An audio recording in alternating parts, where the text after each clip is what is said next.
ఆకు ఒక్కతో నువ్వొకటంటే పోక చెక్కతో నేరేండంటే అన్నటువంటి చందంగానే ఉంటుంది. ఏ వ్యవస్థ అయినా సరే. ఇప్పుడు అమెరికా రష్యాని దెబ్బగొట్టాలనుకుంటుంది. రష్యా అమెరికాని దెబ్బగొట్టాలనుకుంటుంది.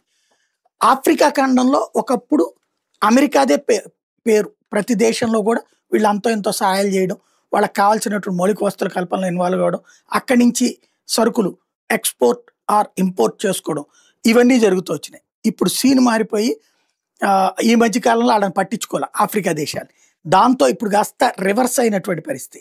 ఏంటయ్యా అంటే రష్యా తాజాగా నాటో సపోర్ట్‌తో ఉన్నటువంటి ప్రభుత్వాలని పక్కన పెడుతోంది.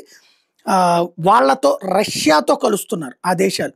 ఒకటి మాలి, బుర్కినా ఫాసో, నైజీరియా, సూడాన్ ఇవి ఆఫ్రికన్ గవర్నమెంట్స్ ఇప్పుడు రష్యా బాటలో ప్రయాణిస్తుంటే తాజాగా మడ్గాస్కర్ కూడా ఇప్పుడు పుతిన్ని గెలవడానికి వెళ్ళడం. మడ్గాస్కర్కి సంబంధించి కొత్త అధ్యక్షుడు పుతిన్ని గెలవడానికి వెళ్తున్నానని చెప్పడం, ఫ్రాన్స్తో సపోర్ట్గా ఉండేటటువంటి అంటే ఫ్రాన్స్ వీళ్ళని లీడ్ చేస్తుండేది వాళ్ళని కూడా పక్కన పెట్టడం అన్నటువంటిది తీవ్రమైనటువంటి పరిణామం కింద పరిగణించవచ్చు.